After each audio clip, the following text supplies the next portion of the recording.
મિત્રો, રક્ષાબંધનના દિવસે જો કોઈ મહિલા પોતાના પિયરમાંથી આ વસ્તુઓ સાથે લઈ આવે છે તો તેના ઘરનો વિનાશ નક્કી જ છે.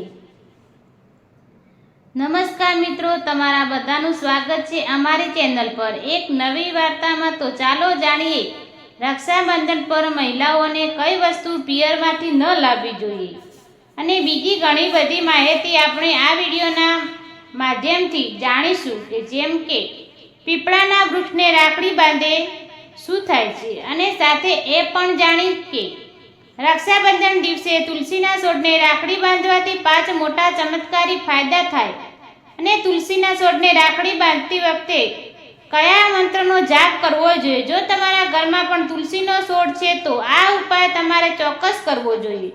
પરંતુ એક વાત યાદ રાખો કે રાખડી હંમેશા સાચા સમયે જ બાંધવી જોઈએ, અન્ય નુકસાન થઈ શકે છે. વાસ્તુશાસ્ત્ર હિન્દુ ધર્મ ગ્રંથો અનુસાર બધી જ માહિતી આપવામાં આવશે, અને દરેક બહેનો આ વાત જાણવી ખૂબ જ જરૂરી છે.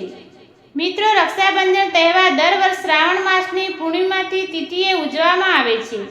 શાસ્ત્રોમાં એવું વર્ણન છે કે રક્ષાબંધનનો તહેવાર ભદ્રકાળમાં ભૂલથી પણ ન ઉજવવો જોઈએ.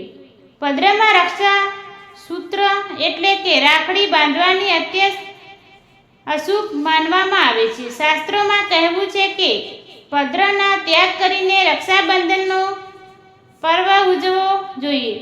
મિત્રો, રક્ષાબંધનના દિવસે બહેનો પોતાના ભાઈને કાંડે રાખડી બાંધે છે અને તેમને લાંબી આયુની કામના કરે છે. તેથી આ દિવસે ભાઈ બહેન બંને સ્નાન વગર કરીને જો શક્ય હોય તો નવા વસ્ત્રો પહેરવા, પરંતુ યાદ રાખો શુભ પ્રસંગે કાળા કપડાં ન પહેરવા. વસ્ત્રો પહેર્યા પછી સાથે મળીને ભગવાનની પૂજા કરવી જોઈએ. પૂજા પહેલા તમે પૂજાની થાળી જરૂર તૈયાર કરો અને તેમાં રોળી, ચંદન, અક્ષત, રાખડી, મીઠાઈ વગેરે અને એક સૃજ ઘીનો દીવો પણ જરૂર રાખો. દીવો અને પૂજાની થાળીને સૌથી પહેલા ભગવાનને સમર્પિત કરો અને ભગવાનને કાંડે પહેરેલી રાખડી બાંધો. ત્યારબાદ તમે તમારા ભાઈને પૂર્વ કે ઉત્તર દિશામાં મુખ કરીને બેસાડો અને બહેનોને મુખ પશ્ચિમ દિશામાં હોવું જોઈએ. અને પછી ભાઈઓ સૌથી પહેલા તિલક કરો, તેમને રોળી, ચંદનને અક્ષત લગાવો, તેમના પર થોડા ફૂલ છાંટો. જો ફૂલ વગેરે ન હોય તો ચોખા છાંટો અને અંતમાં ભાઈની આરતી કરો. હવે તમે તમારા ભાઈના જમણા હાથમાં કાંડે રાખડી બાંધો અને ત્યારબાદ ભાઈનું મોઢું મીઠું કરાવો. ભાઈ માટે મંગલ કામના કરો. રાખડી બાંધ્યા પછી ભાઈ પણ પોતાના બહેનને રક્ષાનું વચન આપે કે બહેન, હંમેશા તું તારી રક્ષા કરીશ, તારી દરેક જીદ હું પૂરી કરીશ, તારી દરેક ઈચ્છા હું પૂરી કરીશ. માતા પિતા ન હોય તો માતા પિતાની કમી હું પૂરી કરીશ. પિતા બનીને દરેક ઈચ્છા પૂરી કરીશ. માતા બનીને તારું પાલન પોષણ કરીશ. અને બહેનોને ઉપહાર વગેરે જરૂર આપો. અને રક્ષાબંધન પર ભાઈને કાળી રાખડી ન બાંધવી જોઈએ. ભાઈઓને કાંડે હંમેશા લાલ રંગની રાખડી બાંધવી ખૂબ જ શુભ અને મંગલકારી માનવામાં આવે છે.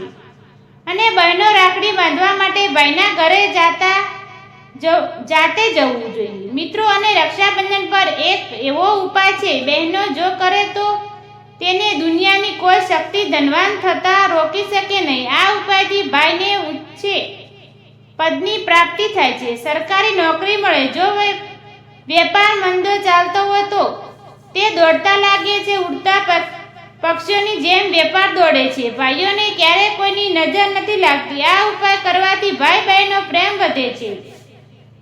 તો મારી વાલી બહેનો, તમારે શું કરવાનું છે ધ્યાનથી સાંભળો. સૌથી પહેલા ભાઈને રાખડી બાંધવા પછી તમારા હાથમાં થોડા રૂપિયા લઈને મુઠ્ઠી બાંધો અને ભાઈને ઉપરથી 7 વાર ઉતારો. તમે જે પૈસા તમારી મુઠ્ઠીમાં લીધા હતા તે પૈસાથી જઈને રાખડી ખરીદો અને તે ખરીદેલી રાખડી પીપળાના વૃક્ષ પર બાંધી દો અથવા કોઈ ધાર્મિક વૃક્ષ પર બાંધી દો. વૃક્ષ પર તિલક કરો, મીઠો ભોગ અર્પણ કરો અને વૃક્ષ પર રાખડી બાંધો. આનાથી તમારા ભાઈની રક્ષા થશે, વિજય પ્રાપ્ત થશે.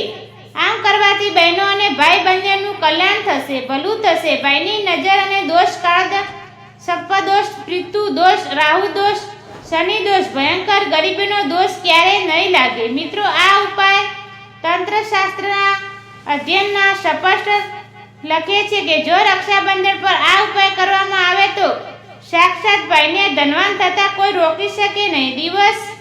દિવસે બમણી રાતે ચોગણી પ્રગતિ થાય છે. બહેનોને ભાઈ પ્રત્યેનો પ્રેમ બની રહે છે. ઘરમાં એટલું ધન આવે છે કે તમે સાંભળી પણ નહીં શકો. આ ઉપાય ખાસ કરીને રક્ષાબંધન પર જ કરવામાં આવે છે. વર્ષમાં એક જ વાર આવે છે.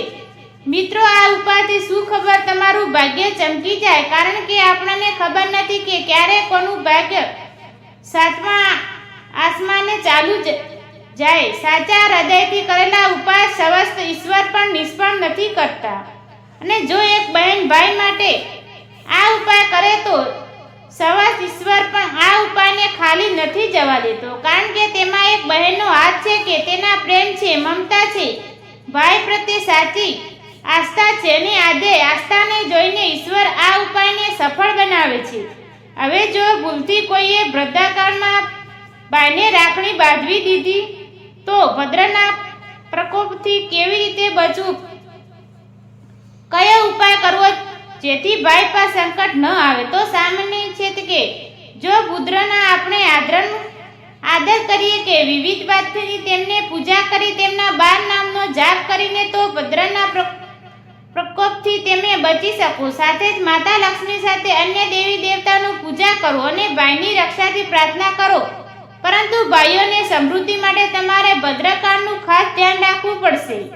શાસ્ત્રમાં દરેક સમયનો ઉલ્લેખ લખેલો છે. મિત્રો, હવે વાત કરી લઈએ કે પિયરમાંથી ભૂલથી પણ કઈ વસ્તુઓ ન લાવવી જોઈએ.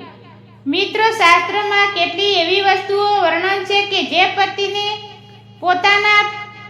પત્નીને પોતાના પિયરથી ક્યારે ન લાવવી જોઈએ, નહીં તો આ પતિના વિનાશનું કારણ બની શકે છે. પતિ કંગાળ થઈ જાય છે. દીકરાઓ માટે દરેક માતા પિતાનું સપનું હોય છે કે તેમને સારું સાસરું અને પ્રેમ કરનારો પતિ મળે. સાસરામાં તેમની દીકરીનું માન સન્માન થાય અને સાસરામાં ખુશીઓ હોય. પરંતુ ઘણી વખત માતા પિતા કેટલીક એવી ભૂલો કરી બેસે છે જેના કારણે દીકરીઓને અને પતિને આખી જિંદગી દુઃખ સહન કરવું પડી શકે છે. દીકરીઓને આપેલી કેટલીક વસ્તુઓને કારણે તેના જીવનમાં ખુશીઓનો જગ્યાએ દુઃખ અને દરિદ્રતા આવેલા લાગે છે. આવા જાણીને કે દીકરીને કઈ વસ્તુઓ ભૂલથી પણ ન આપવી જોઈએ. દીકરીઓને ક્યારે મરચું ના આપવું, આનાથી તેને લગ્ન જીવનમાં કંડવાસ ફેલાઈ શકે છે. એવું માનવામાં આવે છે કે દીકરીઓને સાથે મરચું આપવાથી તેને અને તેના પતિના સંબંધોમાં તકરાર થાય છે. દીકરીઓને ફળ કે સૂકા મેવા આપી શકાય, આ શુભ માનવામાં આવે છે. લોકો દીકરીઓને ગૃહસ્થી માટે ચૂલા આપે છે. આવું ક્યારે ન કરો. ચૂલા આપવાથી એવું માનવામાં આવે છે કે તેઓ પોતાના પરિવારમાં પોતાના ચૂલા અલગ કરી લે છે. ચૂલાની જગ્યાએ તમે ગૃહસ્થી સાથે જોડાયેલી અન્ય વસ્તુ આપી શકો.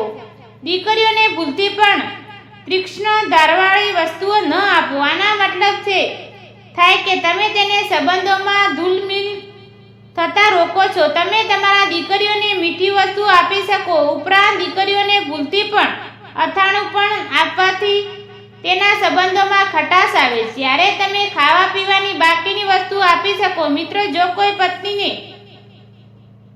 લાગે તમને તમારા પિયરથી તે માન સન્માન નથી મળતું જેના તમે હકદાર છો અને હવે તે જ માન સન્માન મેળવવા ઈચ્છો છો. જો કોઈ પત્નીને લાગે કે તમારા પતિનું માન તમારા ઘરવાળા નથી કરતા તો તમે અત્યંત સરળ ઉપાય કરી શકો. થોડા દિવસોમાં તમને તેની અસર જોવા મળશે. તમારા પતિને તે માન સન્માન તમારા પિયરમાં મળશે જેને તેને હકદાર છે. દરેક વ્યક્તિ ઈચ્છે છે કે સમાજમાં બધા લોકો તેને આદર કરે અને તેને માન સન્માન મળે. ઘણી વખત એવું બને છે કે નકારાત્મક ઉર્જાને કારણે વ્યક્તિને યોગ્ય માન સન્માન નથી મળતું. જ્યારે જ્યોતિષ શાસ્ત્રમાં કેટલાક એવા ઉપાય બતાવ્યા આવે છે કે જે કારણે વ્યક્તિની માન સન્માન, ધન અને નોકરી વગેરે બધી સમસ્યાને દૂર થઈ જાય છે. સાથે જ ઘણા લોકો તમારું આદર પણ કરવા લાગે છે. તો આવો જાણીએ કે કેટલાક એવા ઉપાય વિશે જો તમને ઈચ્છો તો છો કે સમાજમાં અને તમારા સાસરામાં તમને માન સન્માન મળે તો તમારે રાતે સૂતી વખતે એ તાંબાના વાસણમાં પાણી રાખીને સૂવું. તે વાસણમાં તમારે સોનું કે ચાંદીનો કોઈ પણ વસ્તુ નાખી દેવી અને સવારે ઉઠીને સૌથી પહેલા મોઢું ધોયા વગર તે પાણી પી જવું. આમ કરવાથી વ્યક્તિને યોગ માન સન્માનથી પ્રાપ્તિ થવા લાગે છે. સાથે જ આ ઉપાય તમારા જીવનમાં જેટલો તણાવ હોય તો તે પણ થઈ જાય છે. તમારા મનમાં કે દિમાગમાં કોઈ પણ તણાવ હોય તે બધું દૂર થઈ જશે. રાતે સૂતી વખતે તમારા પલંગની નીચે એક વાસણમાં થોડું પાણી રાખો અને સવારે તે પાણી ઘરની બહાર ફેંકી દો. આમ કરવાથી વાદ વિધાન કે કોઈ વ્યક્તિ તમારા પર આરોપ લગાવે તો તે પણ સાબિત નથી થતું. આ ઉપાય કરવાથી તમને દરેક પ્રકારના વાદ વિધાનથી સુરક્ષા મળે છે. આનાથી તમારા પર જેટલી નકારાત્મક હોય છે કે ઘરમાં નકારાત્મક હોય તે બધું આ પાણી દ્વારા ઘરની બહાર નીકળી જાય છે. રોજ આ ઉપાય કરો. થોડા જ દિવસમાં તમને તેની અસર દેખાવા લાગશે.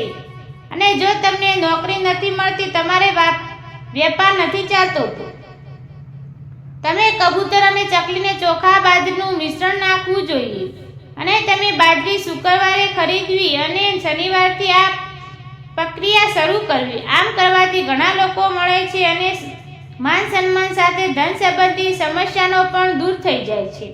મિત્રો, હવે વાત કરીશું રક્ષાબંધનના દિવસે તુલસીના છોડને રાખડી બાંધવા મંત્રને 5 ચમત્કારી ફાયદાનો. હિન્દુ ધર્મનો ગ્રંથ અનુસાર રક્ષાબંધનને પાવર દિવસે તુલસીને છોડને રાખડી બાંધી શકાય છે અને તે શુભ માનવામાં આવે છે. ખાસ કરીને આધ્યાત્મિક રક્ષા અને ઘરના સુખ શાંતિ માટે તુલસીની રાખડી બાંધવાનું કારણ તુલસીનું હિન્દુ ધર્મમાં વિશેષ મહત્વ છે કે રાખડી એટલે રક્ષા અને સંકલ્પનું પ્રતીક.